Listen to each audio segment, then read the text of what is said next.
Maybe you should. No, I've got to get pizzas to that observatory over there.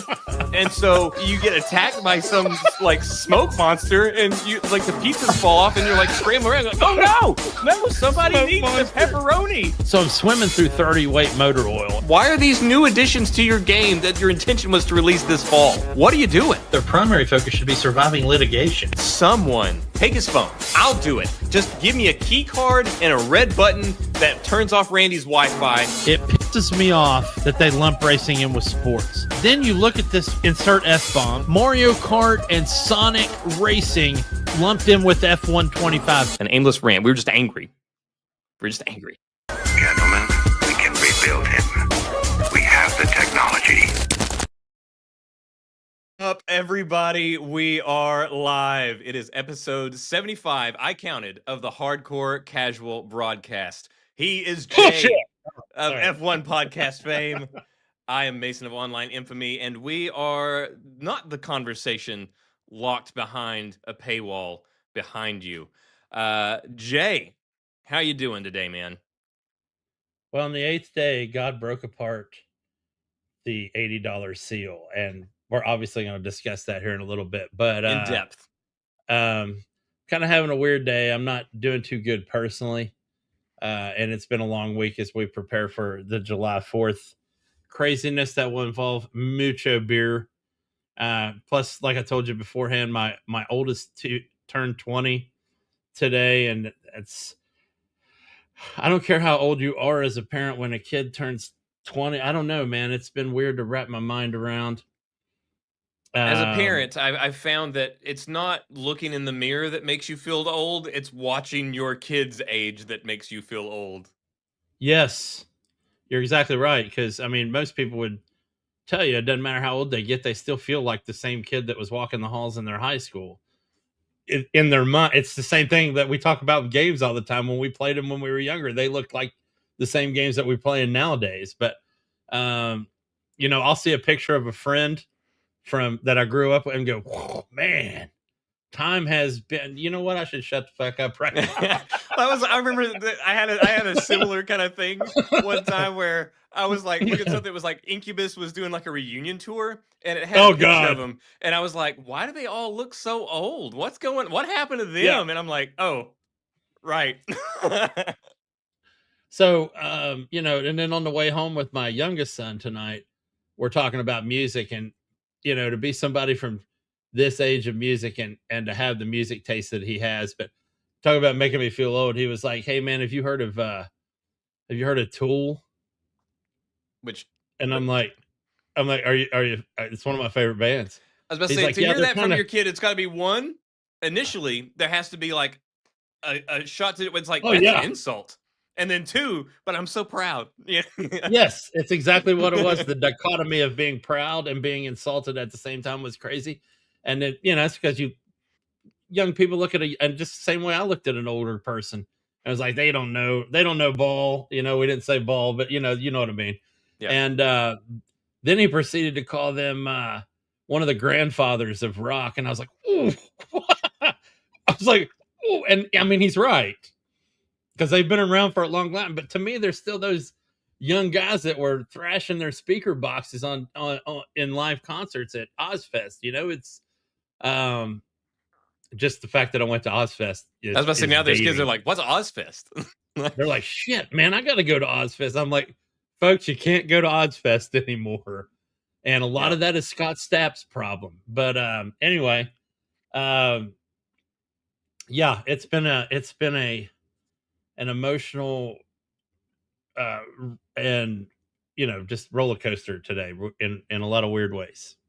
Well, hopefully we can at least get some aggression out or just random thoughts on GTA 6. So, and I'm normally not the aggressive one, but yeah, it's coming. Yeah, so we'll go ahead and break the seal, guys. So yeah, GTA 6, I mean, it's now up for pre-order. So many things have now been confirmed. Yeah. We now know the price.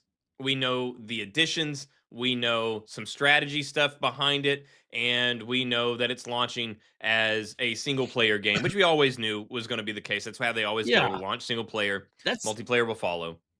That's the one complaint that fans are having that's driving me crazy. I'm like, that's the one complaint that shouldn't be a complaint at all. You knew it was coming. And Yeah. they've clearly said it since the beginning. They're like, yeah, it won't be released at the same time as the multiplayer part of the game. And, you know, I don't know, man, but there's plenty of valid complaints to have. So, yeah, GTA 6 pre-orders are live. We now know the price, and that is probably the headlining story of the several stories that follow right under that with the things that are official with GTA now. And the official thing is that Jay was correct. It is $80. Now, this one surprised me. Was I shocked? No, but I was surprised. I really thought that they would try to keep it at 70. And then I kind of realized after it was announced, I was like, oh, yeah, Rockstar is no longer independent. Rockstar is not themselves anymore. You know, they are Rockstar. However, they're owned by 2K, and 2K gets to make the pricing decisions. But I don't think that this is so. Obviously, players are not happy that the standard edition is $80, and then there's a lot of industry insiders and people that, you know, other studios that are and publishers that are excited that they broke the $80 seal, because that means in their head that means they can now pursue $80 unfettered. But I don't think this is going to play out the way that they think it's going to play out. And listen, man, my problem is not even that the game is $80. That's not my problem. My and this is when I have problems with things, it's not because of usually the thing itself, but what the thing causes. It's ripple effects. And you know, I called it trickle down or whatever when you and I were texting back and forth. And you know, so we've got this $80 price tag, which I think is going to crack the seal on, like you just mentioned, other games and studios that might think they have, you know, the Brody game out there that they're like, yeah, this one also deserves, this is so good it deserves to be 80. And they're probably not right. And then on top of that, there's a couple of different things, and I don't want to, you know, jump into anything you were leading with there, but the other piece is what it has created for all tiers of games below that. Yes. The trickle down for that. And then I've got another one I want to mention again here shortly. Well, to your point, one of the things that I thought about as I thought about this, like what will this do to the landscape of gaming as we look at the $80 game now? Because a lot again, like, and I understand that they were facing a lot of internal pressure, like 2K, everybody. A lot of people were saying like this needs to be $80, like because everybody's been like the whole industry, the industry people have been wanting that $80 for so long, and then the outcry was always so loud that Microsoft famously announced it. Like stuck their flag in the $80, you know, soil, and then had to pull that flag back out and say, never mind. We'll wait. So the vitriol has been real.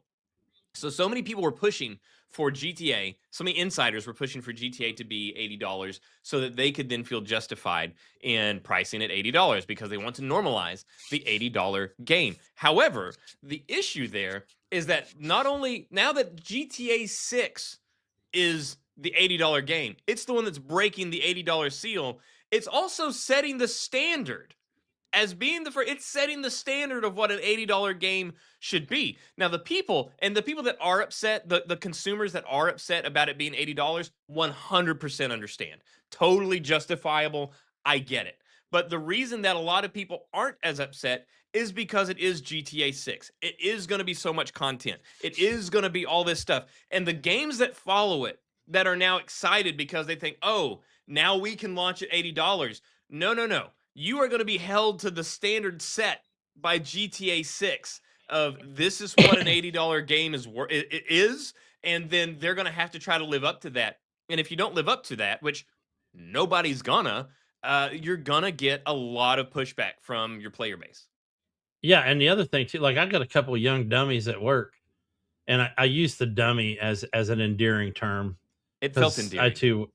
I too was young once, but that said they were tossing around a hypothetical. Would you pay $350 for it if you got 2 weeks early access? And they were 1,000%. Yeah. One of them was like, and you know, did you say $350? $350 and $350? Yeah. One of them was like, yeah, I would take out a loan to pay the $350 to play it 2 weeks early. Don't do that. Don't do that. And the reasoning was even worse than the actual act, which was, I just want to be able to troll my friends and show them that I'm playing it. And I'm like, yeah, so you get 5 updates on your social media, and then it's like, okay, great, that was worth $350. Feels like Good the Buddy job. Christ in Dogma. But the worst part about this whole freaking fiasco, and I do want to talk about other games because there's a lot more to be discussed with that. But the worst part about this whole fiasco is that nobody's going to buy this version of the game. I mean, there will be some. There will be some. Nope. Yeah, and parents. But let's use this as a dupe parents. Let's use this as a segue into one of the other things that got confirmed. Now that you bring it up, is the versions of the game. So we have the standard edition, and then we have the ultimate edition. Yeah. So the standard edition is just the base game. You get, just no bells, no whistles. The ultimate edition, though, the ultimate edition actually has, and this surprised me. I was genuinely surprised to see this. Like I said, the $80 didn't surprise me a lot. This did surprise me, that they are locking stuff behind a paywall. Typically, what we had gotten with these special editions or different things is shark cards and this and that, and obviously the multiplayer is not out yet, but this was the stuff that we would get. I don't recall there being there was never anything like an actual location or tattoos or cosmetic items that were locked behind a paywall previously in any of the GTA games. The only paywall there was in 5 was just dependent on how much money you had in the game.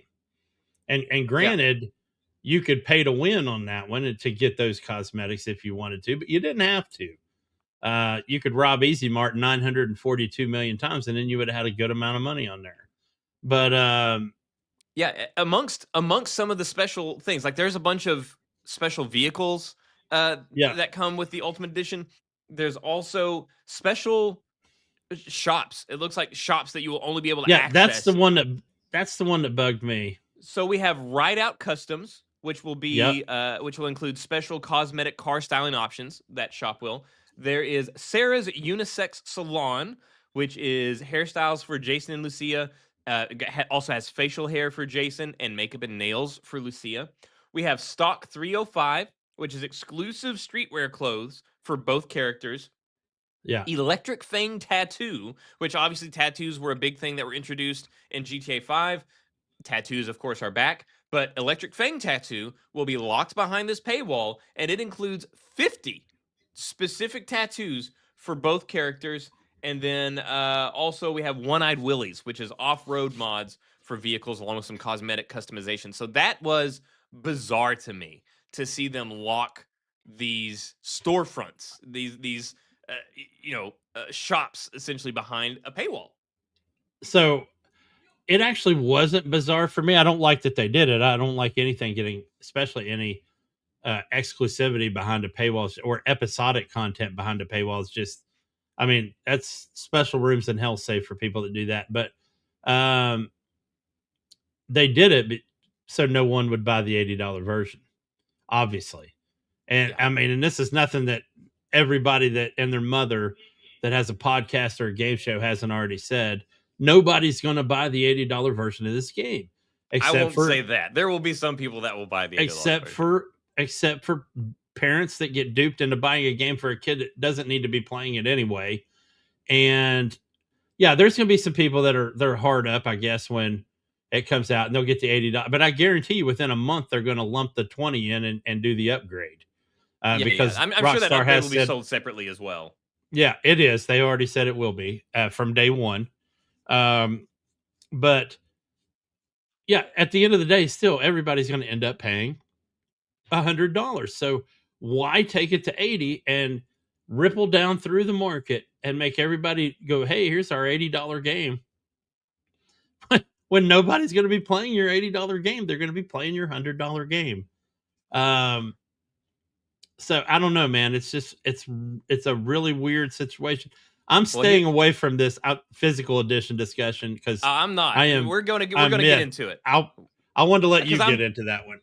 no because I want you to get into it as well. I'm just saying we are going to I'm talk going about it to. because I want to hit it because this is so bizarre to me. So that was okay. That was a little bizarre. This is completely bizarre. This is so insane to Off me. the rails.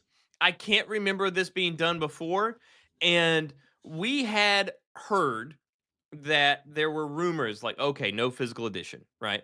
And we were like, bullshit, bullshit. And we were only half right. And the rumor was only half right as well.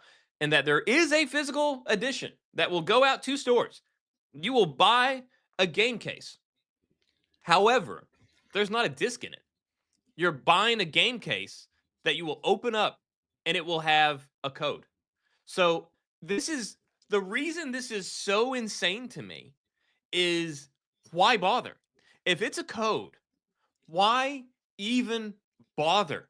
How many hundreds of thousands or millions of dollars are being spent to transfer these packages all across the world, freight ships, trucks, all this stuff to ship a 16-digit code on a card? It makes no sense to me, dude. So I've got two, and I'm not exactly playing devil's advocate here. I've got two reasons why I think this happened. One, I think they were going to have a physical edition and then decided not to, but they had already ordered the boxes. Because the weirder thing to me about these boxes is that when you open them up with the code, they still have the ring holder for the disc, which is Well, yeah, because you can't custom make the case. They're just buying the cases and then shoving their jacket in it, you know? yeah, yeah, that's Now, just absolutely bizarre. And then the other thing I think too is because if you're doing a not physical edition code inside of a box, those can already have they probably already have been shipped to Amazon and Target and Walmart, and they're probably already sitting in boxes. And now they're ahead of the hey, we're not possibly going to run out. We can keep sending these out until November 20th. And you got, of course, the only thing stopping them is those places going, hey, bro, we've got a whole warehouse now full of these. well, there's a few things. One of the rumors that was floating around whenever they're like, "Oh, there's not going to be a physical edition," and it's going to be because they want to prevent leaks, right? So now, granted, again, there is. So when we say there's not a physical edition, again, we know that there is a box. We're just saying there's not a disc. So uh, it will control leaks, obviously, because you have a code. So you have to put that code in to download it. It's going to be locked, just like any other pre-order or anything like that. So even if they did get in the hands of people early, those people wouldn't be able to play the game. So That it will shit's going to get control. broke. You know it will. I don't know. I don't think so. I mean, there's other ways around it, but I don't think I don't think anybody that acquires a legit code will be able to access it early. There are other workarounds, but anyway, so it will do that. But again, I don't really think that's that big of a deal because it's GTA 6. If somebody gets access to this thing and gameplay leaks out 5 days early, I don't think there's a single person that was going to buy the game that is now not going to buy the game. It's not the way it works. You play GTA for hundreds, thousands of hours. You're not going to not play GTA just because you saw a mission in the story mode a little early via a leak. It doesn't make any sense. Now, the other thing, though, that is uh, an actual physical limitation is that the Blu-ray discs that Xbox and PlayStation operate on whenever you buy a physical game disc, those hold 100 gigs of data. And this will be about looks like about 300 gigs for the game file. So, granted, if they did include the physical version, it could not possibly be the entire game.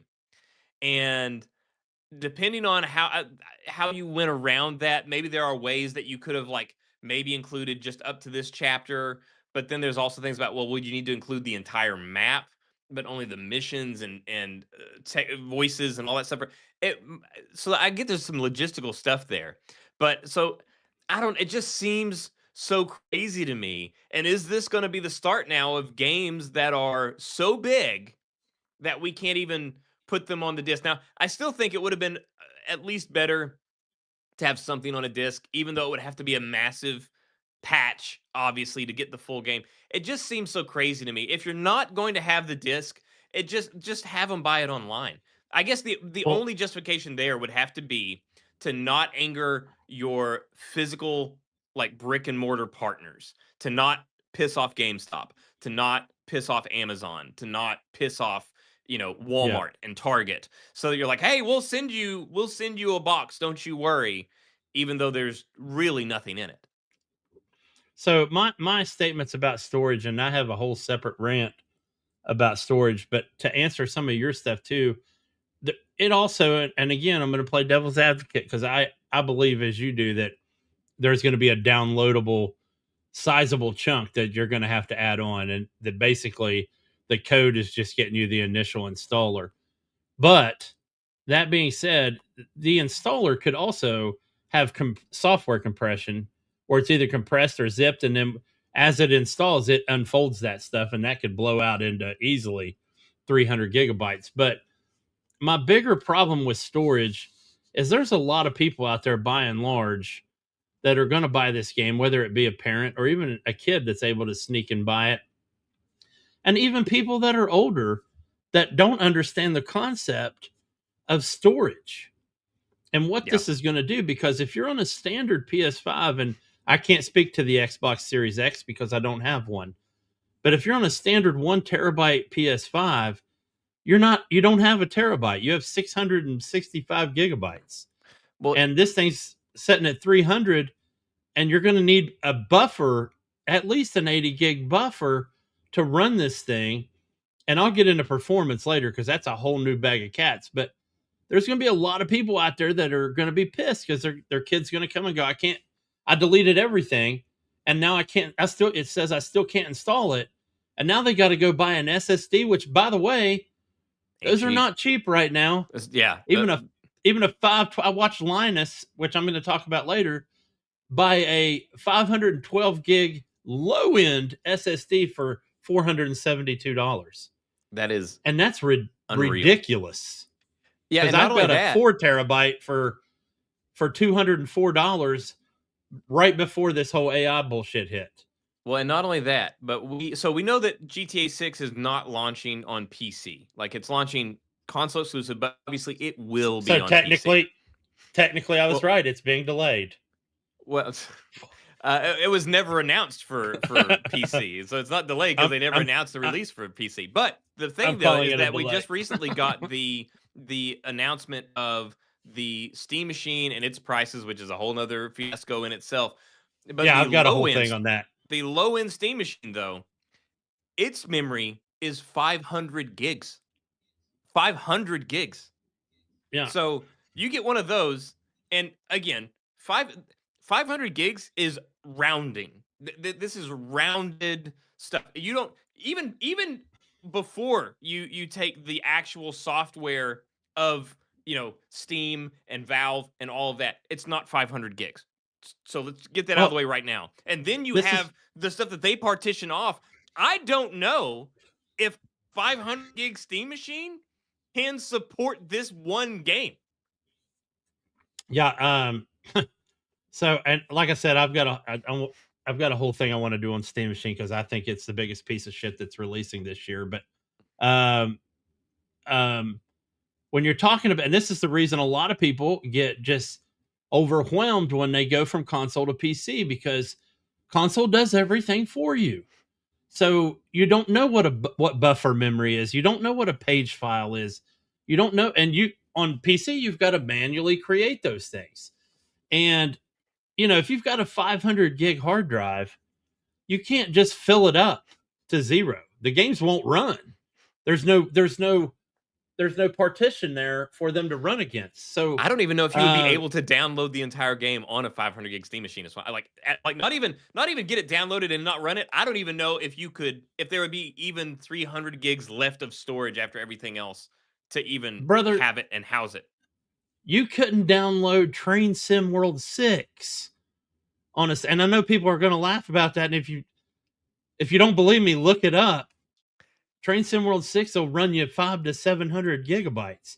Yeah, because let's be Microsoft real. Flight Simulator will run you.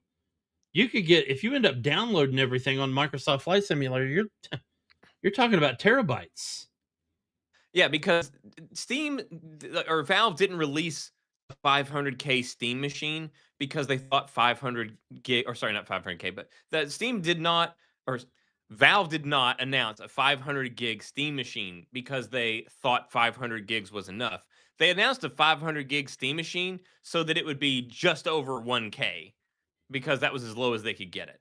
Like they Are we announced it. doing Steam Machine right now? No, not yet. I'm Okay. just saying that's why they got to that point. They didn't get to that point because 500 was enough. Yeah. They got to that because they were just trying to get the price as little as possible. So before we move on to the Steam machine, those are the big things though. So we know that GTA 6 will be $80. It's going to have paywalled content. The physical edition will have nothing physical in it outside of the case and the jacket itself. There's no disc. It's just a lot of really odd choices, but obviously it's still going to sell gangbusters. It's going to break records. And there's going to be people that will, make fools of themselves defending Rockstar and the choices of GTA 6. There's going to be people making fools of themselves, absolutely, trying to skewer everything about it. It's okay to criticize a game you like. It's okay to criticize a game you're going to buy. It's okay to criticize a game company that you support.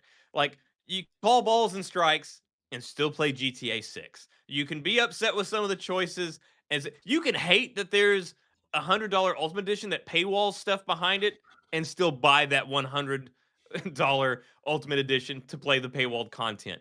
You can have both worlds. You can do it and not be happy about it. So let's not go too crazy here, guys. But let's be real. This is not exactly a home run as far as player relations. So I also, looking at the games for the summer and looking at July, and obviously the two big hitters we have in July are Assassin's Creed Black Flag Resynced and Halo Campaign Evolved. And those two already have prices and we're not going to have to worry about it. August, though, in August, we're looking at Kingdom Hearts 4, BioShock Isolation, Elder Scrolls 6 Hammerfell, which won't come out, by the way, and Fable, which has already been delayed. So, but I think Fable is going to be $80 now. And September, we're looking at Wolverine. So Wolverine will probably be $80. I think it absolutely will be $80 now. Yeah, I would not be surprised at all. And that's one also that might be able to escape some of the pushback just because of the quality that Insomniac has put behind the Spider-Man games. Yes, there's absolutely. Some of these people that are going to be able to escape a little, and they're still going to get criticism, but I think they're going to be able to escape through it a little bit more unscathed than others. Like you said, I think any Microsoft first party game, I think they're going to push it $80. That's what they tried to do last year. Last year, before the holiday season last year, that was when they stuck their flag in the soil and said, "Hey, $80 games here on out." And then the blowback was so fierce that they're like, "Okay, never, we'll take that flag back and we'll rethink about it. We'll come back to this." And yeah, I think now they're going to come back to it. And oh, go ahead. I was just going to say, how long has it been since the original Spider-Man PS4 came out? It's like 2014, 2016. Yeah, I can tell you right now, and this is only because I've already played it, but I would have paid $80 for that. It was amazing. We didn't have anything like it and hadn't. So, would I've wanted to? No, absolutely would not have wanted to. But would I have? Yes. It was a fantastic title. And so was the second one. I like the second one just as much. It was 2018. I was wrong. It was 2018 that Okay. Marvel Spider-Man released. Yeah, the only one I haven't really finished was Miles Morales, because my Spider-Man, and me and my son have had this discussion. Your Spider-Man is the Spider-Man, and mine's Peter Parker, man. I grew up with Peter Parker. Peter Parker is my Spider-Man. I don't begrudge anybody that loves Miles Morales. He's a great character. But yeah, back to the $80 thing. It definitely would have paid $80 to play Spider-Man. Well, and there was something else about GTA that kind of that I was thinking about. It escapes me though. It escapes me now. But anyway, we've got the big ones out of the way. So yeah, it's kind of a mixed bag, but it's coming. It's here. It's going to be huge. I mean, they're going to make more money than God. Obviously, it's going to be it's going to be the fastest selling, the most money, the shortest time.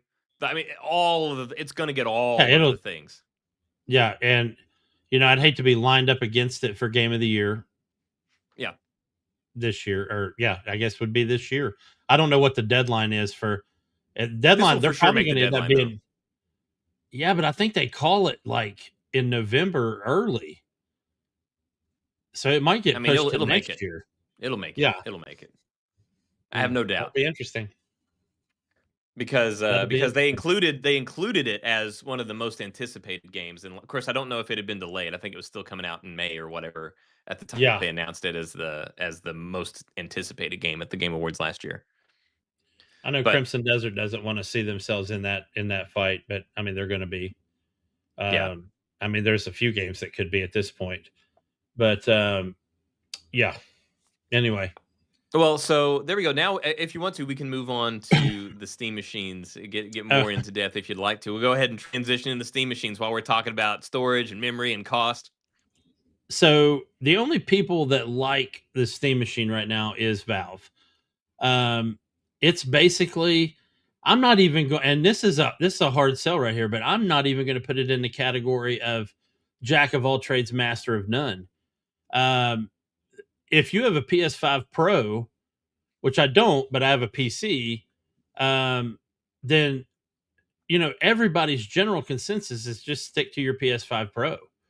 The graphics, the performance standards that they released the other day, this thing it's not going to run 4K. Any of the big titles that have come out recently, they put Claire Expedition up against the PS5 version of Claire Expedition. It couldn't hold the frame rate that the PS5 could hold. That does not surprise me, because whenever it's released on consoles, it's optimized for that console. That console has one configuration. There are no variations. Yeah. It runs on that. Whenever it comes to PC, you got to account for all different graphics cards and this and that, and you got to figure out, and that's why you end up with sliders, and it's never going to be, even if you find the right slider mix for your particular setup, it's never going to be as dialed in as something made for the PlayStation 5. Correct. And by the way, when I said PS5, I mean the Pro. Either way, same thing. The Steam machine is going to be better than a standard PS5 or an Xbox One, X or whatever it's called. Oh, it's going to have more power for sure. Yeah, but so you're looking at this $1,000, and you're absolutely right. I think they just wanted to get the $1,000 price tag, although they got absolutely exposed by Linus Tech Tips. And if you don't follow Linus Tech Tips, everybody should, whether you play on PC or not, because this guy does not just that type of tech. He does a lot of different tech. He needs another private jet. Go ahead and give him a sub. And that's fine. And I'm fine with that, because I think he provides an excellent service to people, because he's a no bullshit. This is what works and this is what doesn't. And this is what I'm excited about. And this is why I hate this piece of crap. But they basically took that $1,000 price tag and built a small PC that was running games better than the Steam machine with better video. So not only that, but this 500 gig Steam machine. So not only does it only have 500 gigs, which again, like Jay said, you might be able to like install all your updates and then play Balatro on it, but you're not going to get a little harsh, but you're not going to get a ton out of it. You're going to be struggling with memory with just a couple of games. And but the other thing, so not only did they put the 500 gig hard drive in it. But that's also the base model to get as close to 1K also doesn't have a controller. No. And all of these editions that they have are, you can get them with or without a controller. Without a controller Right. to make it cheaper. And everybody's like, well, it's because any controller works. It's a computer. Oh, yeah, well, the PlayStation 4 controller works on a PlayStation 5. But you still get a controller with a PlayStation 5 because Yes. maybe you don't have a PlayStation 4, right? It's just why it's so stupid. Why get the machine and then and have to buy every console should have one controller that comes with it. That's insane to me. That I get it, but it's dumb. Like, you can try to justify it. There's no legit excuse for that. Yeah, I mean, I think back to that, and you're going to laugh, but I always just think back to the original NES. When you bought the NES, you got 2 controllers so that you could couch co-op. You got Mario Brothers and Duck Hunt and a freaking gun to play Duck Hunt with. I mean, and then we just slowly went completely, PlayStation 1, at first you had 2 controllers, then they went down to 1 controller once the DualShock launched. And then you got a demo disc with like 9 demos on it. Still, though, that's a bunch of demos, which probably led to game purchases. Yeah. And then we just slowly got away from doing any of that shit. And then the Steam machine is the worst offender ever, charging an extra $120 for a controller bundle version. And we haven't even talked about the 2 terabyte version yet. Yeah, I mean, it's not like there's no reason for them to not bundle a controller in there for free. I mean, it's not going to keep Gabe Newell from buying his next mega yacht, right? Like, that sale's still going to go through. He's still going to be just fine. It's not taking food off his plate to throw in a controller. Like, this is they should have thrown in their low end VR headset. Even that would have been, I just don't see the market here. I just don't see the market here. Now, granted, Xbox is running headlong to try to make all the bad decisions now. They were doing so good, and now we're just back to bad Xbox. It's good Xbox, bad Xbox. Bad Xbox always comes and just chops the legs out from under whatever the last good thing they did was. And now they're jacking their prices up on the Xbox so much. Like, Xbox is gonna make it where people would rather buy a Steam machine, but overall, it's just a waste. It's just a waste. If you're gonna have this Steam machine be over $1,000, there's no point in even doing it. The only way it makes sense right now, anyway, the way that I would see it, to build a player base, is just to take a loss on it, price it at the same price. If I was Gabe Newell and I had a different mega yacht for each season of the year, I would price it below the current consoles to make people get it. And then, boom, now you have even more of an installed player base, because that's how they make their money anyway, is their monopoly on PC games. Yeah, and here's another thing. This is what's killing me, and I want anybody that watches this to hear this. This thing is not a PC. First off, it's missing the one component that defines a PC, which is its OS. It's running Steam OS. It's not running Windows. Good luck with that. I mean, this is basically running the same OS that the Steam Deck does, or whatever it's called. Whatever that thing is. It is a Steam Deck. Yeah. They got. Okay, yeah. Sorry, I'm kind of anti-portable, but I love portables. I know, and dude, again, I don't begrudge people that love them. I used to watch when I was overseas and then in South Florida, people playing ad hoc multiplayer on PS Vitas and PSPs on the buses and on the L trains. And I thought that was so cool. It's just not for me. It's just not my thing. But, so this thing's running the same OS as the Steam Deck. That's going to have limitations. Probably the upside is you're not getting harnessed with all the baggage that comes along with Windows that most people shut down, which is probably a good thing. And so that's going to save on RAM usage. But again, and I wish I hadn't got on the RAM rant, but it's got 16 gigs of RAM, and we are starting to reach a point where 16 is the minimum requirement. That's beginning to be the minimum requirement for a phone. A phone. Yeah, so, and it hasn't been this. I mean, I'm not saying it's new, but it's 16 gigs is a minimum requirement it's still a relatively new concept. I mean, we were at 8 just a few months ago, but 16 gigs is starting to be the thing. And so you're putting 16 gigs.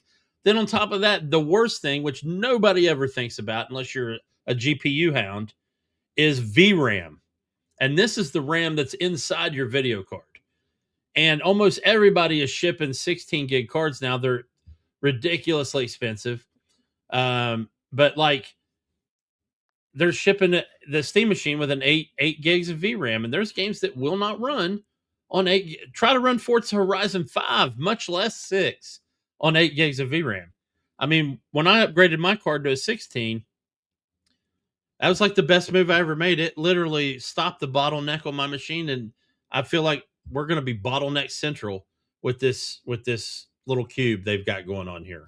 Well, and with their own OS that's operating this thing, you would also not have access to one of the primary benefits of PC gaming, which is mods. Like, unless those mods are integrated as part of like the game itself, the way that the way that Bethesda does, in Fallout and stuff like that, or Baldur's Gate 3, where you actually have like an in-game sort of store for various mods. Outside of that, you won't have access to all of these different mods and things like that, like Genesis or something like that. It's just not going to be an option, and that is one of the primary things that people go to PC gaming for, is because the players, the community, will solve so many problems of so many games via mods. Yeah, and the funny thing is, so Steam has an internal mod thing called the Workshop, but games they're not required to post mods there. And there are games where you can go into Steam Workshop and you just click subscribe and it auto installs the mod into your game, but it's sloppy at best. Most people will agree that it's better to manually download your mods from like Nexus or other Mod.io or other trusted sites, and just install it manually or use some type of mod manager, which again, you made an excellent point. You won't have access to that. Maybe they'll come out with a update that fixes that and makes it, readily available. But this game behind me that I'm using, Cyberpunk 2077, you will not be running flying cars on a Steam machine on Cyberpunk. Yeah. So it's such a, and we've said it now for a better part of probably 6 months. It's meh. It's, it's a stopgap. And I feel bad for parents and I have to take an angle of a parent. I am one. I feel bad for parents that buy this thing and it just puts salt in a wound. And, 3 months later, the kids are going, okay, I played it and this was cool, but now I want to do this and I can't because I need a PC. And now they've outstretched the market to where nobody can afford this shit. So we're in a rough time hardware wise, man. We're in a really tough spot for the middle class for gaming when it comes to hardware. Yeah, and like you said, it's a shitty like middle zone. It's a bad low end PC. Like it's expensive, and so it's an expensive bad version of a low end PC that you could easily do yourself. And it's a high end, it's more powerful than PlayStation 5 Pro or something like that, but it's not going to be as optimized. So yeah, it's going to have better graphics, all this stuff, going to have more power, but the games will not be as optimized for it, and you won't have access to console exclusive games that PlayStation would have access to. So it's really got nothing going for it to sell console players on jumping over to it, or PC players from jumping to it. And if anybody wanted to cross streams, if console play or if PC gamers wanted to do console, they'd get a PlayStation.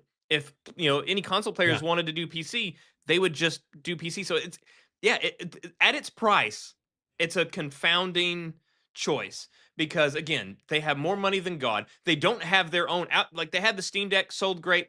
They didn't have a console. This is a new thing, and they're already making tons of money. They can lose hundreds of millions of dollars on this product, and be just fine. And they should have. They should have said, "Hey, $400. You want a Steam machine? $400.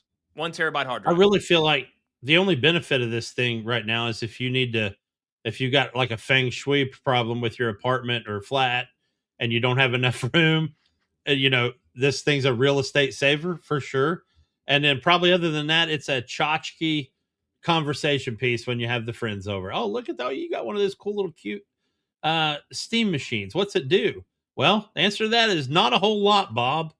So Yeah. I'm just, well, speaking. Man, sorry. Just No, it's a bizarre thing, but it also is. it reminded me of the one other thing about GTA 4 that I wanted to touch on that's just kind of crazy. Speaking of the console and all this stuff, and that was that PlayStation has apparently reached because to say this they had to have cleared this with Rockstar. And so I'm sure there was money that exchanged hands here. There's no exclusive content for PlayStation that you can't access on Xbox or any other place that this is going to show up, PC when it arrives, whatever.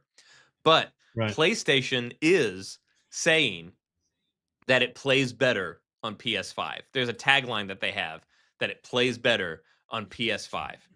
And some of these reasons that it plays better on PS5, that they can say, oh, it's the best experience. It plays best on PS5 is because it will take advantage of the dual sense vibration or whatever, The haptics, which yeah, the haptic feedback, and the speaker in the controller, which, by the way, I always turn off. Any game that gives me the option to turn that off, I turn it off so I can hear it through the TV, because the speaker in the controller is dog shit, and it's just unsettling whenever you're playing. So and you have this teeny sound that sounds like a yak back from the 90s talking under your chin.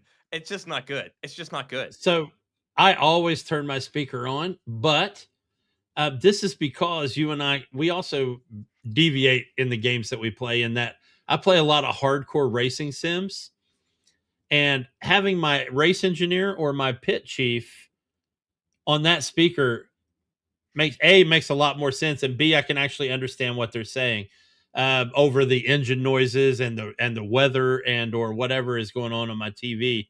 So having him go, hey, we're going to box this lap. Okay, cool. Now I can see where in other games it might be an issue, but anytime I'm going to have somebody talking to me while I'm doing something else, I'm fine with it playing through the speaker. Now, of course, when I wear a headset, obviously the speaker turns itself off, but and I miss out a little bit on that because I feel like it's a really kind of an immersive feature. Because if I was really racing, I would have the earplugs in my ears and they'd be talking to me, so it's very similar. But I get it. If you're not into racing and or flying sims a lot, then yeah, it makes sense. It's just funny to me that PlayStation, as though PlayStation doesn't already have a big enough lead over Xbox, that they think they need to be like, hey, it's better on our we have things that they don't. Like, dude, you have nobody's gonna get an Xbox to play GTA. Like, it's just not happening. So the fact that they felt the need to be like, hey, we have other doesn't matter. It's so unnecessary at this point. Yeah, and it's so, like, for me, I'm waiting for the PC version to come out. So, depending on when they announce it, but because I really don't want to buy this game twice. And so it could go either way. Well, you would also, back to the Steam machine, you had mentioned that there was something about the 2 terabyte that you had issue with.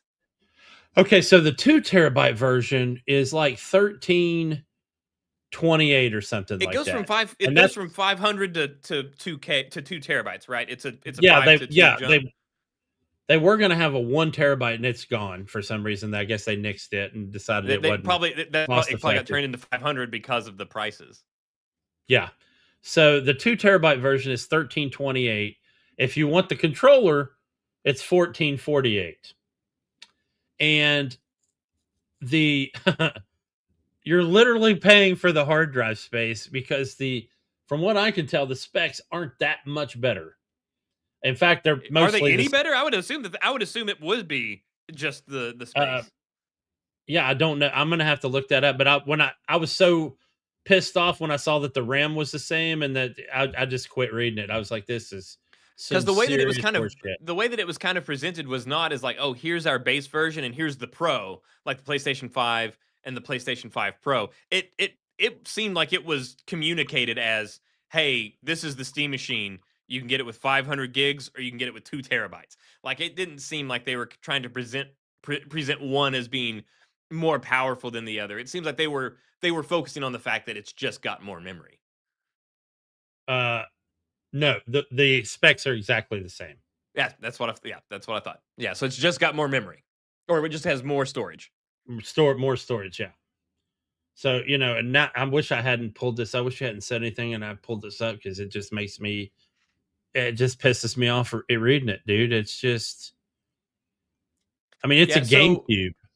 Yeah, so bottom line, I don't think that there's really any reason that anybody should be buying a Steam machine right now. Like, it's just not necessary. Like you said, unless you have like just one square in your entertainment system that just sits unfilled, that and you can't store a console anywhere else, then yeah, maybe this is perfect for you. And $1,500 is just the right amount of money for you to find something to put there. But otherwise, yeah, it's not necessary. I could not in good conscience recommend it to anybody, whether they were looking for a gaming PC or a console. I think if you're looking for a gaming PC, you should get a gaming PC.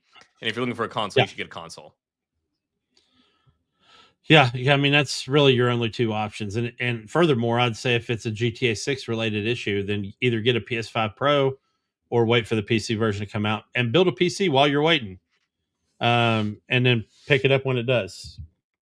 Mainly because the regular PS5 is going to be locked at 30K or 30 frames per second with upscaled 4K, which is not native 4K. And the PS5 Pro is going to make use of that new PSSR technology, which is basically their version of DLSS on PC, and it'll run 60 frames per second at upscaled 4K. So that's definitely your better option. I don't think it's going to be a similar launch to Cyberpunk on the PS4 as GTA to the PS5 regular or Xbox Series X regular. It's still going to be playable. A lot of people bitch about FPS and they don't even know what they're talking about. So I think 30 frames per second is going to be fine. Maybe not multiplayer. People are going to be bitching if it stays that way for multiplayer. But there's limitations, man. I mean, this game is gonna be a monster. Like, the fact that it will play at all on a regular PlayStation 5 is a marvel in itself. Yeah. And to your point from about 20 minutes ago, it's because they optimized it. They took the time to sit down and go, let's play through, let's spawn into a game or spawn into our single player game. Let's go do a mission. Let's drive around town. Let's break it and figure out what we have to do to fix it. And a lot of times you can get a lot of leeway in a game engine just by messing around and trying to optimize it. And they've put the time in, they've put the work in, and I think it's going to be beautiful no matter what you play it on. At the very least, a lot of people, at the very least, even if it's the map size that they're talking about, with upgraded GTA 5 graphics, people are still going to play the shit out of this game. Oh, yeah. It's not going to matter. I mean, you and I both still occasionally play Sleeping Dogs. And that game's, I think it still looks great. I think it holds up fine. And there's things I wish I could do that I can't do, but I still love that game. We still play Division 2, and it does not have a next gen upgrade package. It's still PlayStation 4, and it looks great. So, funny story, and I'm so glad you brought this up because I was not going to bring up the Division tonight. Folks, we have reached a crunching point on the Division and performance. So if you're running, we finally hit it, did we? Yeah. So I have been running Division 2 from an external hard drive, and a lot of people put their PS4 games on an external hard drive and then run all their PS5 games from the SSD, and or an additional SSD because I upgraded mine as soon as I could. But I had to move Division 2 to my SSD because it kept buffering loading in the areas because of all the new data with this update. This update was huge. I mean, it was enormous. And How many gigs was it? it was upwards of 40 or 50, I think. But I ended up moving the entire game, and now the game's at 93 gigs total. I had to move the whole thing over to an SSD to get it to play right. Because I mean, I was literally walking down the street, and it would stop, and then and everything in front of me looked potatoed, and I'd have to wait till it all came into focus before it would even let me move. And I was like, Wow. "Oh shit!" So we have reached a new era on Division. Hopefully 2. we get it's still no announcement of Division 3, which is kind of crazy. None. So many times that we thought it was coming and just never did.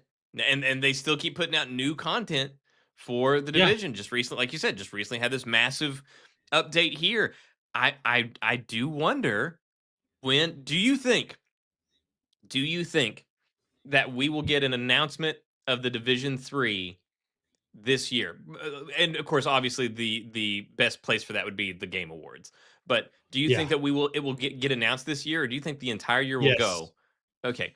I'm like, we Yeah. gotta because if you're still producing content for Division 2, like, strike while that iron's hot, man. You know, like, I say, get your name out there, do one of these big things, and before that dies off, go ahead and be like, hey, by the way. I got to tell you, if you're the overall Ubisoft boss right now, and Speaking you've of, got to be going, yeah. Well, and that's my face went downtrodden almost immediately because I thought of it. But if you're the main Ubisoft, but you're probably telling those other teams like the Division and like Ghost Recon, and I know they've got something new coming down the pipe. Hey, let us get resynced out. Let it get its fanfare because it's going to be fantastic. And let's move through that, and then we'll move into all your all's projects and get those out there and moving forward. But I would be remiss if I didn't mention Claude Gilmont, which I'm assuming is Eve's brother. Yes, and co-founder. Passed away in a tragic airplane incident, and this was last weekend. And they're one of the co-founders of Assassin's Creed between the two brothers, and that was tough to hear, man, because I mean, as far as my gaming life goes, shocked. Yeah, and we've lost so many people in plane wrecks this year. It's just been insane. Well, not only that, and not to mention the studio head from the not Treyarch, it's the Respawn Entertainment.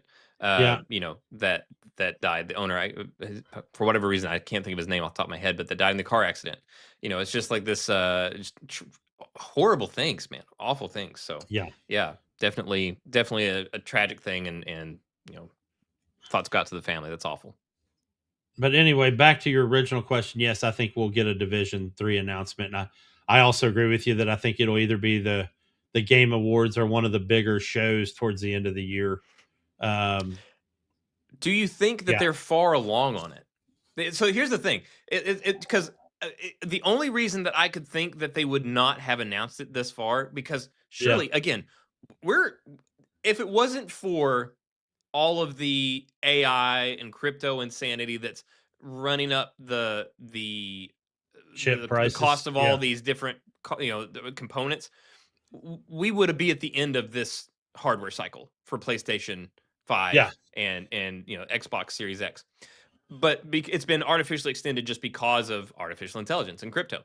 Now, and this was a PlayStation 4 release, and we're already at the end, almost at the end of the console life of PlayStation 5, or would be if not for these issues. So the fact that it hasn't even been announced, I cannot fathom that it has not been worked on. The only thing I can think of is that they would rather have announce and let people know, like say the Game Awards. They announce it, and then they're like, coming May 2027. And it's like, oh, shit, that's just 5 months. Yeah. Where it's like, hey, announcement, game, like very close together, instead of something like what we had with GTA 6. And it's like, oh, by the way, guys, we're so sorry. It's delayed. It's delayed to next year. Oh, it's delayed. It's no longer it's holiday of that next year. Like, these things, I think they might be trying to avoid that. So I think it's further along than we think it is. they were, yeah, and this is why I think so, is because they already had that free to play version, Homeland, that was supposed to take place in rural America somewhere. It was basically done. So at the very least, I think the framework for the game is there, and it's just going to be adding location and assets and weather and all that stuff, and getting the gunplay balanced. And um, yeah, Because so most of the story content, like it's not like like it's yeah, obviously the game itself is very high quality, but the story is primarily told via like audio, like as you're going through yeah, missions, and there'll be like chatter on the audio. There's very few cutscenes that they have to deal with, produce, or anything like that. oh yeah, So correct, yeah, so I don't think that that would be a big thing. So like I said, building out the world, and striking the right notes on the gunplay and the special abilities, and balancing all of that. That's the primary hurdle for that game. And then for because sure. the story content is primarily audio. I think that they could do it. I hope that it gets announced. And I'm just talking about Division 2, man. It's like, man, I want to see what, because it still looks so great. I want to see what Yeah, Division 3 looks like, and I wonder where we'll go.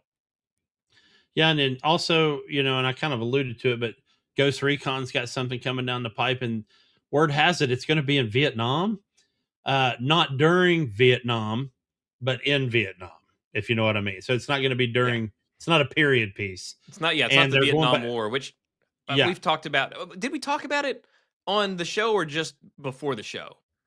About how probably like it's before it's the. so bizarre that nobody's done the Vietnam War. Oh yeah, no, Or we talked about it on the show. We were okay, talking about Hell Is Us Vietnam that was yeah, coming out, but this game's, like I said, it's going to take place in Vietnam, and they're going back to their roots. It's going to be first person, which Ghost Recon hasn't been first person in I don't know how long. Uh, well, I do. I don't really feel great about dating myself on it, but it was the first couple of Ghost Recons on PC, circa 1998. But once Ghost Recon Advanced Warfighter came out, it became a third person over the shoulder, which I'm fine with. I think those games yeah. work I like great. those games. Yeah, Division, Splinter Cell, Ghost Recon, I think they all work great as third person. Um, and just give us the option of switching to first person. Like if I'm sniping, yes, I would like to be in first person if I'm Yeah, snipering somebody. So anyway, but yeah, there's a lot of stuff coming down the pipe with them, and it'll be interesting to see it. But I don't think we're going to see anything until Resynced has taken its bow on stage. yeah, and I think Resynced is gonna do. Oh I man, think it's gonna do gangbusters. Like I said, I was very nervous. I was very, very nervous, and there's still some things. There's still some things that we have not gotten yeah, confirmation one way or the other, but the vast majority of my concerns have been sated. I'm still curious about how well the combat will flow and things like that. Given that it we're not doing yeah. the paired animation system, and the fact that you can't use your blade outside of like finishing moves and stuff like that, it's kind of bizarre. But anyway, I think it. I think it's going to do great. I think it's going to do great, I and want to I'm say, optimistic about it. Where I was not previously. Previously, I was terrified of it. I am now cautiously optimistic about it. after watching the demo of the Julian DeCoste level that they played recently, and this was last week, there's a couple definite improvements. They've added, instead of that up and down on the D-pad and left and right to switch your weapons and gadgets, it's all mapped to the right trigger. Like you hold it and it pulls up a radial and Hmm. you can pick it, which I think is an excellent addition, because there were times when I'm fighting naval warfare and then I would go to board the ship and I would make sure I selected my swords, and I would jump across to the other ship and I would catch the edge of the thing. And Hmm. then because of that, that little pop up move to the deck, it thought I wanted to assassinate, and it would default me back to the hidden blade. So then I'd jump down thinking I had my swords out, and I had nothing out. So that little glitch right there used to bug the shit out of me. It looks like that's been rendered moot. Um, One thing that did concern me is I think these specialists that you get on your boat, which is they actually they brought from Origins. Well, and they said that they originally wanted to put them in the original game and just didn't have production time for it. Yeah, I'm worried about those guys, man, because there's some footage where they're attacking a fort, which is some of my favorite gameplay in the game, especially if it's storming and there's a rogue wave and you're trying to deal with the weather and they've got ships out there, and plus you're trying to take the fort. It looked like because they didn't have a particular specialist that they were having a hard time taking down one of the ballista towers. And, you know, I just don't want something to be completely banked on. I've got to have this specialist on my boat or I can't, there's just no way. And I'm sure that's not true. I'm sure this is just me being me and going, God, I hope that's not true. But it could also be a thing of them trying to be like, hey, this is like, did they call attention to it? Yeah, they did, especially because they mentioned one particular specialist you get. So maybe that's their thing. Maybe that's their point, is they kind of wanted to just call it out to sort of like make it an example of it. Yeah, I just hate it when people create something like a function or a process or a type of character, and they drive it home so hard that you need this person. And it's mainly because they're like, we're so proud of what we accomplished here. We want you to use this thing. And I want to be able to say, no, screw you. I don't want to use that.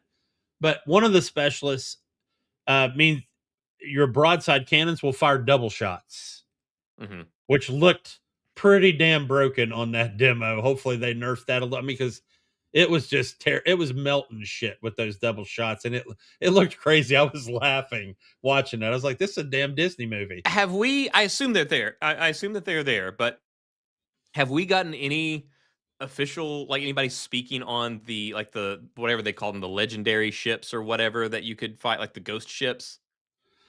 You know what? I haven't heard anybody. I mean, I'm sure anything. they're there. I'm sure that they're there. I'm just wondering if they've like really cranked those up now that they have the ability to do it. If they've really made those even crazier.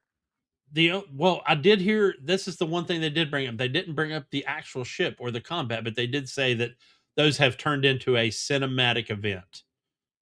I'm down. That it will be. I mean, and I think I brought it up on the show when I talked about it. I thought it would be cool if they did like the Maelstrom from Pirates of the Caribbean and the Storm with. I mean, that would be absolutely just awesome. But yeah, some of the abilities of those ships, though, man, were just. I was like, all right, come on. I mean, I had one jump out of the water and land on my boat one time, and I was like, okay. Luckily, I had witnesses for that, because I wouldn't have believed it had somebody said it. But I mean, the thing literally left the water and then landed on my boat, and I went, Ta-da! all right, I guess that's what we're doing now. But I'm like, can I technically board it from here? But yeah, man, I'm super stoked for that one. So we've got, and that's July 9. Dude, July is crazy. We got Halo at the end of the month in July.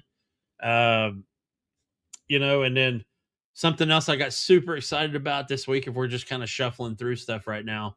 Galactic Racer had an awesome tech demo, and it wasn't a tech demo. That's unfair. It was people actually getting to play the game. And it looks like there's a story. It looks like there's some walking around and talking to people, and some underhanded underbelly, outer rim, smuggling. It's like an RPG racer. Yeah, right. And you play this character. It is a roguelike, but it is a unique roguelike. So this is why I will play. So do the tracks change? No, but here's what happens. So you whatever, they didn't want to spoil how you end up on these things, but you end up trying to race a certain boss, and you've got to do like 9 races or 7 to get to this title race. If you get killed in that title race, you have to go all the way back to the first one and work your way back up, which technically is realistic. Here's the thing: before you say anything, you don't lose any of the buffs you've picked up. You don't lose any of the equipment. You don't lose anything. But you have to go back and rework your way through it. The racing. I don't think I would enjoy that, bro. That might be a bridge too far for me. I'm excited about it. I think it will add length and especially because there's. I mean, we've all been playing like Need for Speed or something like that, and then we just get we're so tense, and then something happens, we spin out, boom, somebody passes us. If I had to go and start back from mission 1 to try that race again, I would lose there would be a controller shaped hole in the drywall. Like there's no way that I Fair could deal enough. with that. See, and I'm all for it. Anything that, like I said, adds replayability, I'm absolutely there. I'm okay with Plus, I have the replayability, but Force where it's just like, no, I work your have way the back up. I have the chance to earn some more gear on that rerun up to the top and maybe make it better and do something even more crazier, because I saw some of the takedowns. And by the way, this is the first game from Fuse Games. And this developer is comprised of Burnout alum. It's That makes 99% sense. Burnout alum. So I saw the first takedown and I was like, that's freaking Burnout. And literally, as soon as I said that, Travis Northup from IGN was like, yeah, and the game's being made by, famous Burnout alums. I'm like, well, that explains that. Our good friend Travis Northup. Yeah. So yeah, Mr. Six Crimson Desert. Yeah. Okay. But also I saw some more footage of Star Wars Zero Company this week, and it's very XCOM-esque. One of the big dev diaries they released this week was on permadeath, and that's probably to get this new generation used to that idea. And we all know the pains and the feels that do we get to name them and customize them as well? Dude, I don't know. That would be cool. I hope so. If we could, because that's one of the things that makes it that's what made it so much worse. It was the fact that it was like you name them after your buddies or something like that. And then being able to customize it was really cool, because then like I would always like color code, because you're always like pulled back. Yeah. So I would color code my people where I'm like, okay, if they're in white armor, that means they're a sniper. If they're in blue armor, that means they're support. Or if red armor if they're a medic, or whatever you wanted to do, and I would color code them like that. So the ability to like have different, and I would also have like, oh, my snipers, well, they're not supposed to be seen, so I'd have like lighter armor on them, and then hopefully we can do the same kinds of things, and I assume that we likely will, since they're clearly going after the XCOM crowd. Yeah, and something I don't like, and this is where they did the whole everybody gets a participation trophy bit that I hate about modern everything. Because they said because we have permadeath, we are removing the fog of war. What? There you go. Because we just talked about this last week. One of the hardest things was you send a guy out there and you have him go up on top of a building. Yep. And then the fog relieves, and then there's a guy right there. Yeah. And you're like, oh shit. And that guy's turn is not for 7 more other people's turns. Yeah, and you're like, this guy's dead. Like, I'm gonna see. Yeah. He's dead. It's like I'm gonna see Joshua die in slow motion. Yeah. Then you play that game that you would absolutely play in real life, where you're like, if you were a commander, like, can I afford to lose? I mean, it would suck. I like this guy. He's a good companion. You go out and grab a beer after work. Do I need him right now? And you play that game, and that's what's going to happen. It's like, Carmine just joined. Just send him out. He'll clear that fog up for us. Yeah, you're going to know immediately everybody on the field, and I do not like that. I think that absolutely stood at the core of what made XCOM great. Yeah, it removes, it keeps strategy, but it removes a lot of the risk, because that was the whole thing. Is like, okay, let's say you're working against things, right? Okay, you only have so much time, you only have so many moves, and it's like, okay, well, you have to decide, do I want to push a little bit forward so that I can still shoot at something if the fog clears, and then, okay, if it doesn't, then I can move forward a little bit more. But those two moves together aren't as much as if I just moved one long way in one shot and clear out more of that fog of war. But then you have the risk of having somebody pop up and being exposed. And that risk reward to the movement was so integral to the feeling that you got from playing XCOM.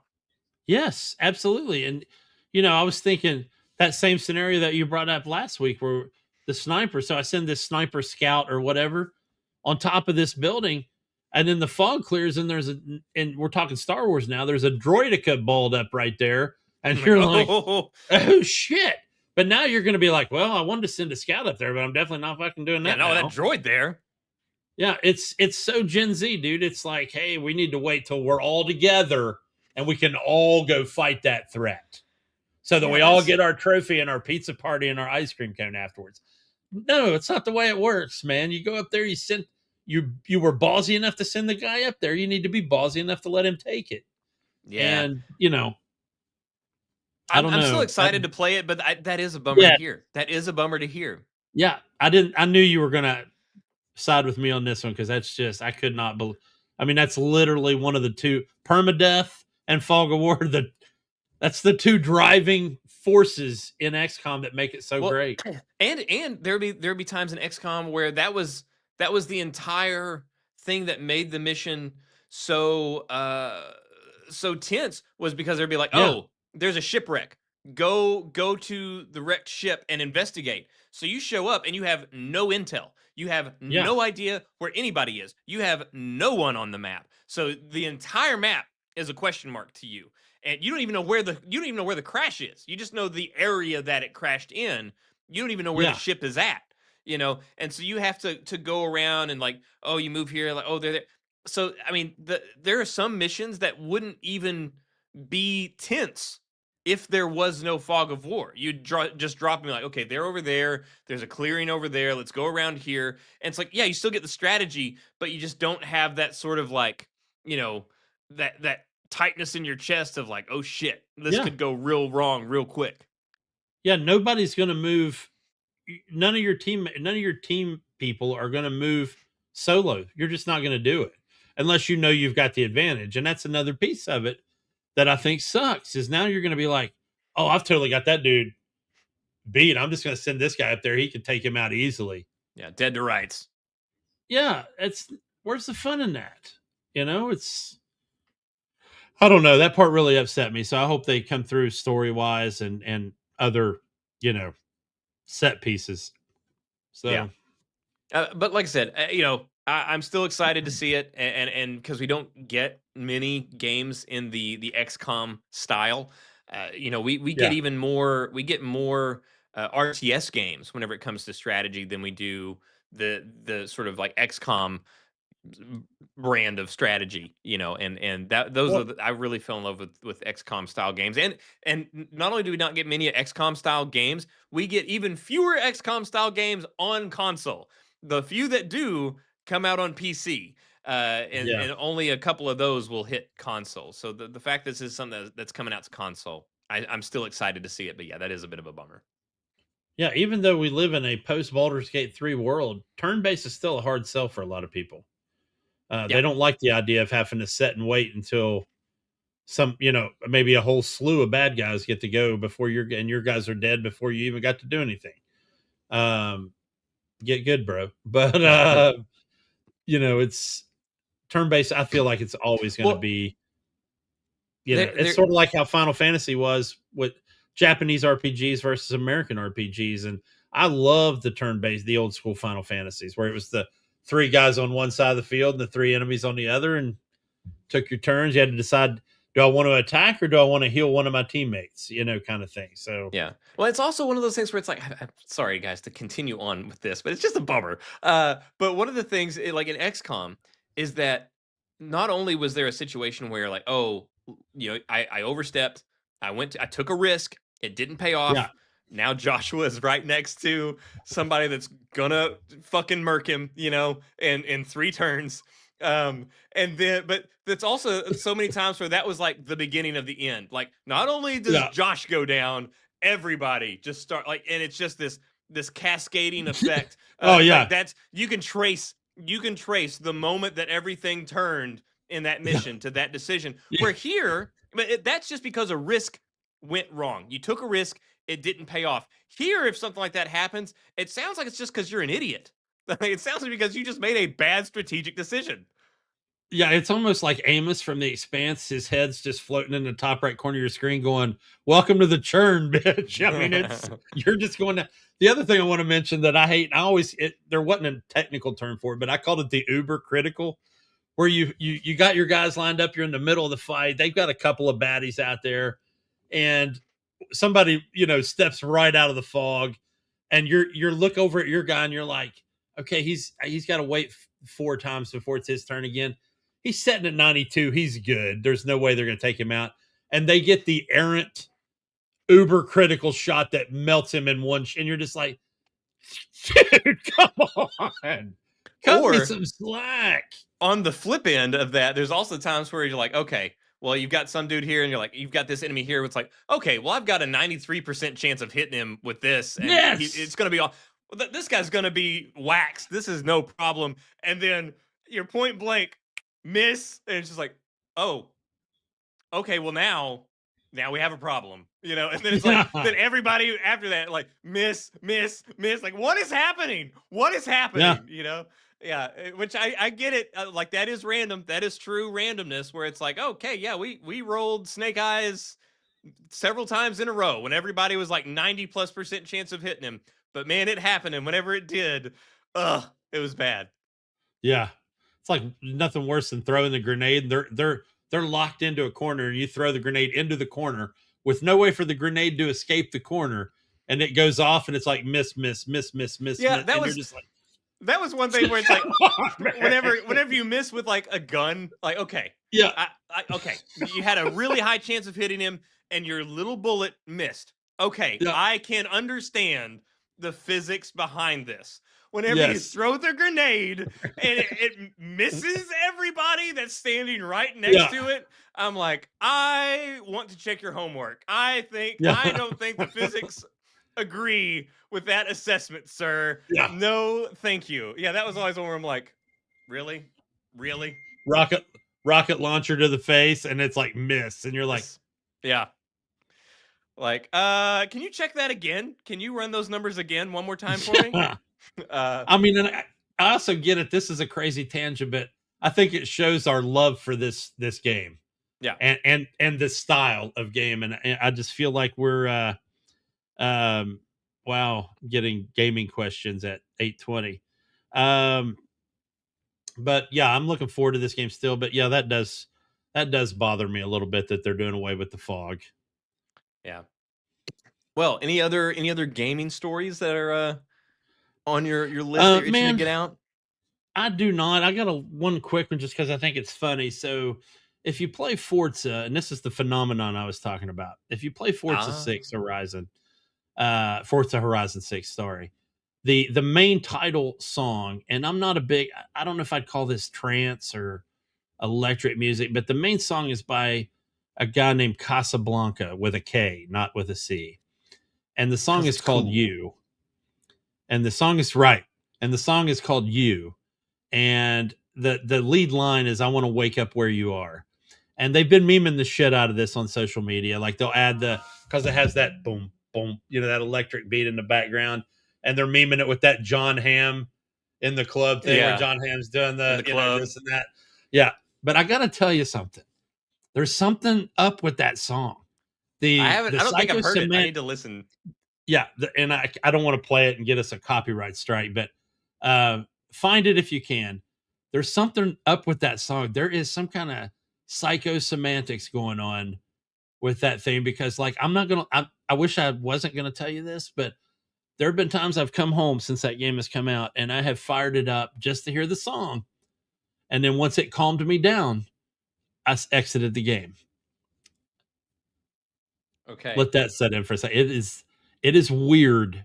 I have found the song, so I will listen to that after the show. But I'm gonna tell you right now, there's something going on with it. I don't know, it's mind control or whatever. But yeah, it is a wildly, weirdly peace-inducing song. So that was my only other gaming. I wanted to leave with something really good and positive, and that is, I think that's a testament to not only this game but that culture surrounding it, and it just makes it cooler. Well, we can leave it on the high note then. Like the only other gaming news that I had was just basically the confirmation of all the stuff that we reported or talked about last week. Whenever it came to closures and layoffs and stuff like that, those are happening. We're seeing those happen. So, bunging compulsion, but all just confirmation of that. We don't need to go into it, so we can move on to media. And I know that there was one in particular that were really top of mind for you. Yeah, but I'm going to go with the other one unless I was wrong and you're actually talking about the one I'm going to bring up. You go whatever order you want. So I was just saying that there are some that you were very emotionally, Yeah. invested in. So last week, and I feel like I took more of a negative spin on it, even though I like this actress, depending on what she's in, was that Anya Taylor-Joy had been cast in the new Lord of the Rings Hunt for Gollum movie, which was a movie that already concerned me. And she's going to be playing an invented character named Saren. This week, which also concerns me. This week, we got another super important casting for a main character that exists in Tolkien's, which is the young Aragorn. And the casting, and I could not be happier. I know I'm going to be, apparently, according to the internet, a minority on this, but Jamie Dornan has been cast. See, thank you. We were there. Okay, so Jamie Dornan has been cast as Aragorn in Lord of the Rings Hunt for Gollum. And of course, people went ape shit. And they're like, he's not Viggo Mortensen. Well, Viggo Mortensen's 75 years old. Yeah, guys, he can't. It is like whenever I see Viggo Mortensen, that is another one where it's like the Incubus reunion tour where I see Viggo, I'm like, oh my god, yes, it's been that long since the Lord of the Rings movies, dude. When I see the guys that played the Hobbit, I'm like, shit, yeah. Especially Billy Boyd because he was already the oldest one of them.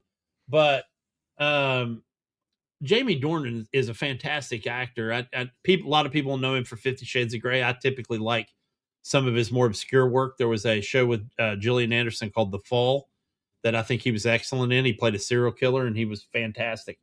But also I think had a show called The Tourist that had 2 seasons that was really great. Yeah. He was one of the high points I felt, even though he was a villain in the Robin Hood movie with Taron Egerton and Jamie Foxx. Yeah. He was definitely one of the high points. But he is playing a young Aragorn, and it's important to know that this is not Aragorn. This is Strider. This is when he was a young up-and-coming ranger, and he was, ranging through the wilderness, hunting down enemies of Sauron. This is going to be a very different version of Aragorn.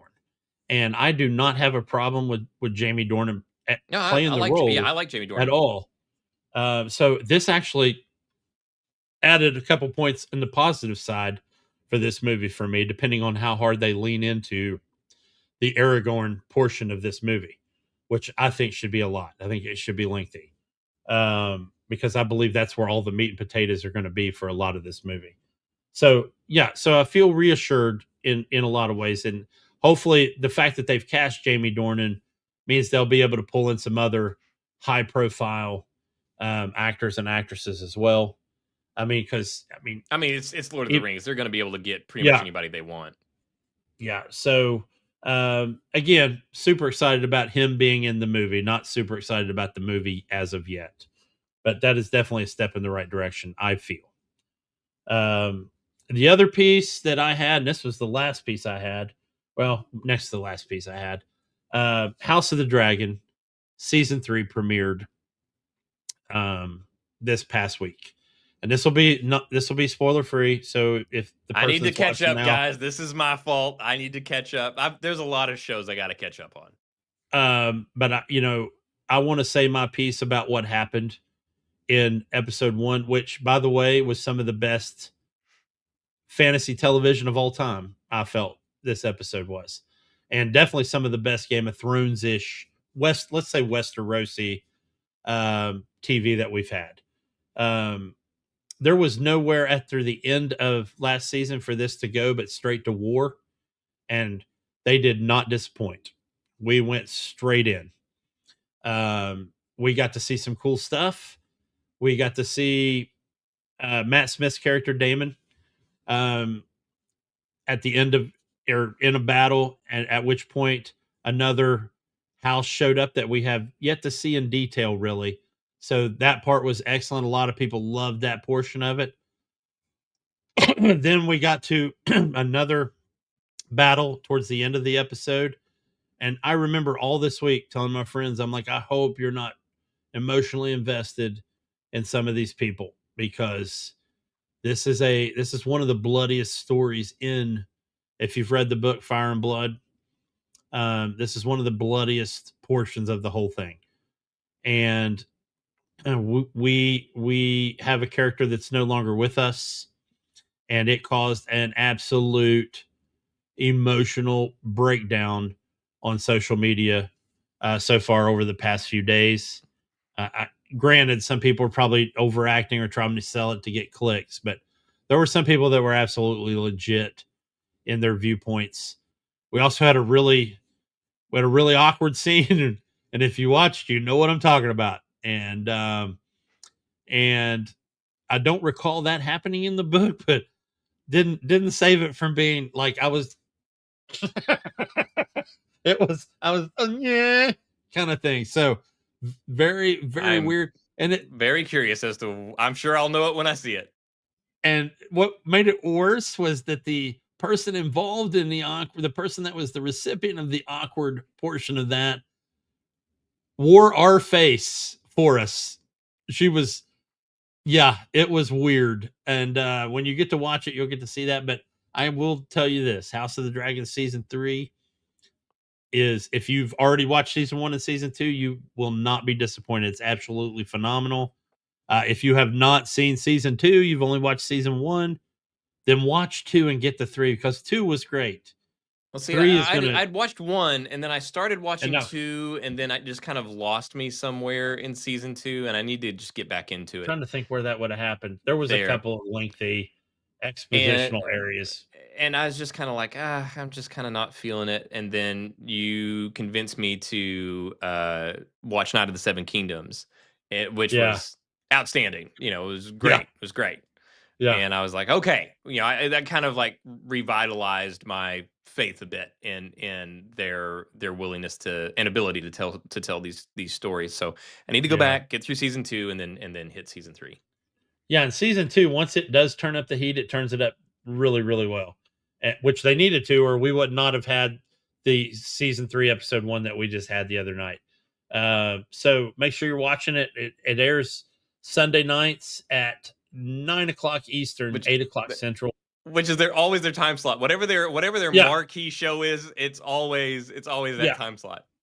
absolutely. So, but make sure you catch it next week. And next week's going to be, like I said, for all of us that have read the book, it's like we know what's coming, and even then, it's still good. That ought to tell you something. And they are making they're taking some creative freedoms in places, but not enough to where it deviates from the story that was told by George R.R. Martin. So anyway, absolutely fantastic. And dude, the last thing I even had, and it's because we haven't brought it up in forever, and that's customizable card games. The launch of Marvel Superheroes, the big set, is this week. They literally, I'm completely unaware of any of this. yeah. So we had the Spider-Man set come out, and that was almost like we're gonna throw this out there and see if people. Wait, this is for Magic. Yes, for Magic the Gathering. But this Marvel set has been confirmed to have the most, not only just cards, but the most alternate art cards, and it makes sense because it's comic books, and you know how many alternate covers you get on. It's just ridiculous. You have so many different teams or artists or this or that. Yeah. So you, like, for instance, you have an Incredible Hulk card that looks like the Incredible Hulk we know and love from the MCU, assuming you know and loved the one from the MCU. Then you might have an alternate that looks like the first comic book that he ever appeared on, which I think is super cool. They really leaned into it. Also, some of the mechanics they made sure some of the minimal characters, like Agent Maria Hill, has an absolutely cool mechanic where she can basically buff the powers of the entire team. So I love it when they take smaller characters like Maria Hill and Coulson and those guys and turn them into, pretty much badass, catalysts on the field. They're also doing something cool where they're taking characters that have been known to be both villain and hero and offering both variants. So there is a Black Widow and a White Widow, for instance. So that'll be interesting to see that. But anyway, that launches tomorrow. Okay. Interesting. We'll see. I'm sure it'll sell well. No doubt. Going to go through the roof. But yeah, I don't really have anything in entertainment. I have not been able to. I'm behind on a lot of stuff when it comes to that. So I don't have anything there, but we do have. I mean, there's some leaks regarding like the Avengers or the Doomsday Yeah, movie and all this stuff. There's a lot of stuff going around, but I'm not. I'm trying to avoid myself getting too much knowledge of the Doomsday movie. Like I don't want some of dude, I these have things to be avoided it. spoiled for me. I've avoided it all. I can't even tell you who all is going to be in it, other than a few people. I did hear some kind of weird rumor, and I dismissed it as soon as I heard it, that they were going back and refilming some of Infinity War or Endgame or one of the Well, I last mean, two that wouldn't movies. surprise me at all. That sounds like, I mean, they've done that before. They've done that Yeah. multiple times now, actually. So that'll be weird to me. I've already heard more about Spider-Man Brand New Day than I have Doomsday, and I am purposely, like you, avoiding pretty much everything. I'd rather just go into it fresh. Yeah, because as kind of out of love I am with the Marvel Cinematic Universe for the most part, by and large, just because of what they've done. Where it's like I've kind of lost a lot of interest, but Spider-Man, obviously, still excited to see Spider-Man. The Spider-Man movies Yeah, are still bangers, and but I'm really hoping that Doomsday is going to be what I suspect it is, where it's going to reset everything and they're going to kind of like start afresh by and large. And yeah, so I don't want to be spoiled on that, because if they do the right thing and they kind of take everything back to square one and build it back up, then we might have a shot. We might have a shot at a better MCU going forward. I know that as far as the DCU, we have Supergirl getting mixed reactions. Some people loving it, some people hating it. I saw one. It was it Movie Web that their summary was all positive. It was like all these great things. yeah. 3 out of 5 stars. Where I'm like, I read the summary and like there were no negatives in the summary, and So like, it's like, but 3 out of 5 stars. so IGN, who I absolutely, you know how I feel about it, but I I think do we all feel that respect way about like IGN. I do respect like four of the old guard that are still there, and we've talked about that Yeah. before. And one of those guys did the review for Supergirl and had nothing but positive things to say, except the fact that sometimes he felt like there were just too many plots, that it got in its own way. But other than that, totally positive the whole way. Gets to the end, 6 out of 10. Okay, I'm like, Yeah. what? So What you're saying does not match the score, bro. So we'll So yeah, see. We'll see. I'm definitely curious to watch it. We get Lobo, we get Jason Momoa as Lobo, which is a character that he has wanted to play since before he was Aquaman. He has yeah. always wanted to play Lobo. Well, he Uh, looks like him. yeah, I mean, if you Yeah, were to if you were to try to cast somebody else as Lobo, the only reason that you would cast somebody else as Lobo was if Jason Momoa turned you down, because like you look at that guy is like custom built to be Lobo. right. So yeah, I get to see him, get to see David Cornsweet as Superman again. To the extent of his role in it, I don't know. Could be a little more than a cameo, but I do know that he's going to be in it as well. And again, this is the very start of James Gunn trying to turn around the DCU, and I still have faith in his ability to do it. I know there's a lot of things moving around with acquisitions and things like that with Warner Yeah, Brothers and all this stuff. So a lot of things could derail this even outside of James Gunn's influence. But I'm still excited to see what he does, and I have faith. I know a lot of people whose opinions I respect, and my opinions align with a lot, and a lot of entertainment stuff. A lot of people are not optimistic about James Gunn's ability to save it, or even some of the choices that he's made, or the movies that he's released. But I right. am optimistic. I do like James Gunn. I think he's got a good vision. I think he's the guy for the job. And if he can't do it, it can't be done. Would be the way that I would look at it at this point, because it got beaten into the dirt pretty hard. So James Gunn has a tall order in front of him, but I'm excited to see what he does still. Yeah, it's funny to me that one of the weirdest lines that I saw in the reviews that I've either read or watched was that the sheer amount of cigar chomping that Jason Momoa does as Lobo is a little bit off-putting, and I'm like, well, that's Lobo. I mean, he never doesn't have a cigar, Yeah, I type of think deal. So, I saw a little featurette kind of thing where he eventually had them make a prop. He like yeah, Jason Momoa had to make a prop for it because it was just too much. Like it was just too much, yeah, cigars. Otherwise, he's just like we gotta fake this, a bit. yeah. Like We there's got to come up with some too kind of much, guys. smoking plastic thing, with a cherry on it. So, Yeah. yeah, because dude, even that, I mean, I saw like a whole like 2-3 minute segment of him, and I was like, man, that cigar is putting in a lot of work right there. Well, So, the one thing that I'm very curious about is because we've talked before. Whenever we talked about Superman, we talked a lot about the tone and how it doesn't try to do the Marvel thing of make right, everything grounded and gritty, which Marvel's kind of gotten away from that now. But before, where it's like, oh, a dark, gritty reboot, it doesn't do that. A lot of the costumes were very comic book accurate. A lot of things were fantastical. A lot of things were campy, and he still managed to strike this tone where all these things coexisted, and it didn't yeah, feel off or off-putting. But I am very curious whenever we see Supergirl how Lobo's going to feel because that character is so over the top, and they leaned into the over the top. I mean, he's got the yeah, chains. There's chains hanging off of him, hanging off his bike. They've got the bike. They've got the cigar. They've got the poofy teased, hairsprayed hair. So I'm very curious. I've seen the behind the scenes stuff and things like that, but of course we have no idea what that's going to look like on screen with all the right. color correction and the editing and all. So I'm very curious as to what vibe Lobo is going to strike in this so far very comic accurate appearance that he has.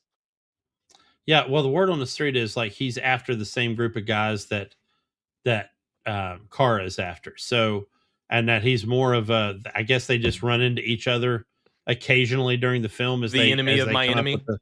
the that type of deal. So, it should be interesting. And of course, we have David Cornsweet making an appearance, and they said that every time he's in the movie, it's one of the better scenes.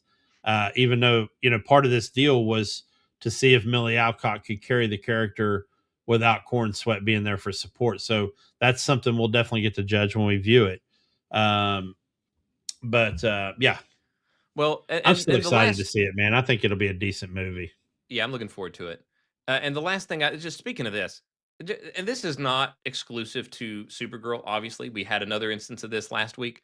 Um, I don't know who needs to hear this, but hire some QA for these popcorn buckets and these soda can or like the drink cups. Like Are you what is talking about going the on? foreskin cup? Yes.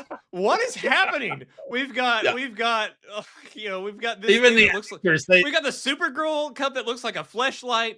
We've got, yeah, the Spider-Man things that looks like a money shot. Like, what are we doing, guys? Does nobody look at this? Like, is nobody doing any QA whatsoever? Like, yeah, calm down. Like, I don't know if it's the same like horny bastard that works for all these companies just handing yeah, out these designs. I don't know how this happens, but it seems to happen every damn time. Calm down, guys. Calm down. Take a yeah. cold shower and then look at it again. Like, let's just back off a bit. They even had Nicholas Holt and David Cornsweet holding one of those cups, and they're like, "Yeah, I don't know if I'm going to buy this thing." I'm like, "Dude, please don't." Yeah. Jeez. So, gosh, yeah. Let's find some equilibrium here, guys. Let's Yeah, try to just either make them better or we don't need it. We just don't need it. It's not necessary.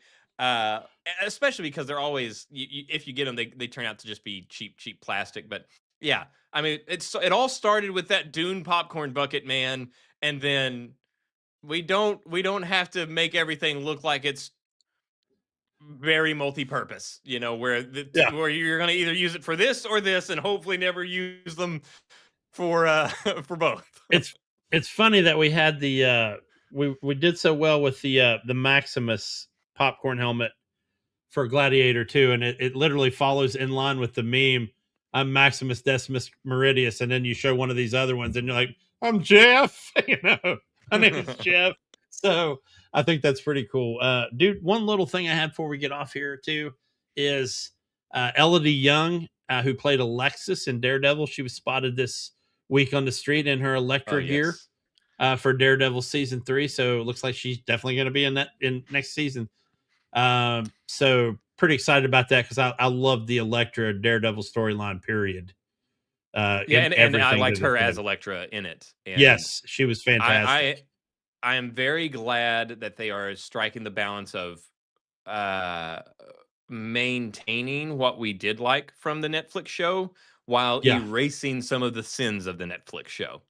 Yes. And her appearance, no spoilers, I suppose, but her appearance is erasing one of the sins of the Netflix show. Yes. Yep. But man, that's all I got, bro. All right. Well, thank you everybody for joining us for the show this week. We'll see what happens next week. It seems like we're gaining on news stories. I think we're probably, coming up, we've got the Assassin's Creed stuff with, Black Flag and a whole bunch of releases coming up. So I think it's going to start really picking up. And like, subscribe, join us. We're here every week. I'm going to start trying to make time to get some edits out again. It's just been a lot, but thank you guys for showing up and being here. But any final words, Jay? Any other final words before I hit the button? I don't. Make sure everybody watches House of the Dragon. Get in there and crawl into a game still getting content in the Division 2 if you've got access to it, and let's have a good week. Thank you, guys. We will see you next week for episode 75. I must leave you adieu.